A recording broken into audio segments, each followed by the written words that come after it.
Sirdoonkii Saddam Hussein oo maalgeliyey odayaal ka soo jeeda beesha Hawiye si loo rido nidaamka Siyaad Barre.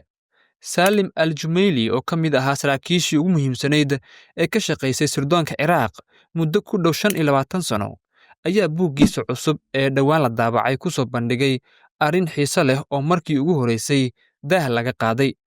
Sheekadu waxay ku saabsan tahay taageeradii sirdoonka Ciraaq ay siiyeen hogaamiyeyaal ka soo jeeda beelaha Soomaaliyeed ee mucaaradka ku ahaa taliskii madaxweyne Maxamed Siyaad Barre. Salim al-Jumaili ayaa sidan ku soo qoray boggiisa: kadib duulaankii Ciraaq ay ku qabsatay Kuwait 2 Agoosto 1990, Kuwait iyo Sacuudiga ayaa ku baaqeen in shir degdeg ah ay madaxda Carbeed ku yeeshaan Qaahira si loo cambaareeyo Ciraaq. Shirkaasi lagu qabtay Qaahira intii u dhaxaysay 9 ilaa 10 Agoosto, Sacuudiga iyo dowladaha Khaliijka ayaa soo gudbiyey mashruuc qaraar oo oggolaanaya in ciidamo shisheeye loo isticmaalo Ciraaq si looga soo saaro Kuwait. Shirka waxaa ka soo qayb galay madaxda 20 dal ee Jaamacadda Carabta oo ay Soomaaliya ka mid tahay.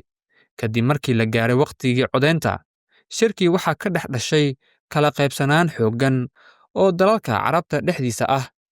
Codkii markii la qaaday si siman ayay u qaybsadeen 10 dal oo taageersan go'aanka iyo 10 dal oo diidan. Laakiin codkii go'aamiyey codbixinta wuxuu noqday kii Soomaaliya, kaas oo taageeray go'aanka kana dhigay codadka taageersan 11 cod. Intaas kadib, madaxweyne Xusni Mubaarak ayaa soo xiray fadhiga, sidaasna ayaa go'aankii lagu ansixiyey. Arrintan ayaa aad u caragelisay madaxweynihii Ciraaq Saddam Hussein, kaasoo amray sirdoonka Ciraaq inay ka shaqeeyaan sidii loo ridi lahaa taliska Siyaad Barre. Salim al-Jumaili intaas wuxuu ku daray sirdoonka Ciraaq wuxuu horay xiriir ula lahaa qaar ka mid ah madaxda beelaha Soomaaliyeed ee Siyaad Barre mucaaradsanaa. Bishii Oktoobar sanadkii 1990, sirdoonka Ciraaq waxay martiqaadeen 2 ka mid ah hogaamiyeyaasha beelaha muhiimka ah ee mucaaradka ku ahaa Siyaad Barre.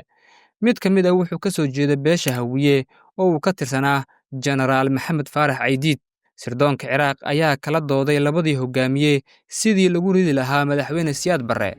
2da hogaamiye ayaa codsaday taageero maaliyadeed oo keliya, waxaana la siiyey $100,000 midkiiba. Dhowr maalmood kadib, markii ay dalkoodii ku laabteenna, kacdoonkii ayaa ku qarxay taliska. Ciidamadii mucaaradka ayaana ku dhowaaday caasimadda Muqdisho, taasoo ku khasabtay Siyaad Barre inuu u cararo koonfurta Soomaaliya. 26 Janaayo ee sanadkii 1991, nidaamkiisii ayaa dhacay. Bilo ka hor markii aan buugga akhriyey, waxaa ii suurta gashay inaan la xiriiro qoraaga si aan uga dalbado xogo dheeraad ah oo arrintaasi ku saabsan. Salim al-Jumaili wuxuu ila wadaagay xog ah in dowladda Kuwait ay lacag 80 milyan siisay dowladdii Maxamed Siyaad Barre oo ay codka kaga iibsatay. Xogo u baahan in la saxo. Marka koowaad, sida ka muuqata muuqaalka shirki ka dhacay Qaahira, madaxweyne Maxamed Siyaad Barre dabcan ma uusan ka soo qaybgelin shirkaas. Muuqaalka laga duubay fadhigaasi badanaa ma qabanayo wafdiga Soomaaliyeed, waxaana igu adkaatay inaan ogaado shakhsiyaadka nagu matashay shirkaasi xasaasiga ah. Ciddii xog ka hayso ha ila wadaagto insha Allah. Midda labaad, xogta uu taliyuhu ku qoray buuggiisa siiba arrinka ku saabsan in codka Soomaaliya uu ahaa kii go'aamiyey codeynta ma ahan mid saxan. Kii u dambeeyey ee ahaa kii go'aamiyey codbixintu wuxuu ahaa kii Jabuuti. Qofkii jecel in uu hubsado xogtaasi ha soo fiirsado muuqaalka shirka Qaahira iyo codbixinta oo laga heli karo aaladda YouTube-ka. Arrinta saddexaad, xilligaasi uu shirka dhacayo sanadkii 1990, tirada dalalka ka tirsan Jaamacadda Carabta waxay ahaayeen 20 dal. Xilligaasi dalka Comoros weli xubin ma uusan ka ahayn, balse qoraalka Salim waxa uu ku xusay in codbixintii kala noqotay 10 dal oo go'aanka u codeeyey iyo 10 dal oo diiday. Dalkii 21aad ee go'aamiyey codeyntana ay Soomaaliya noqotay. Halkaasi khalad weyn ayaa ku jira.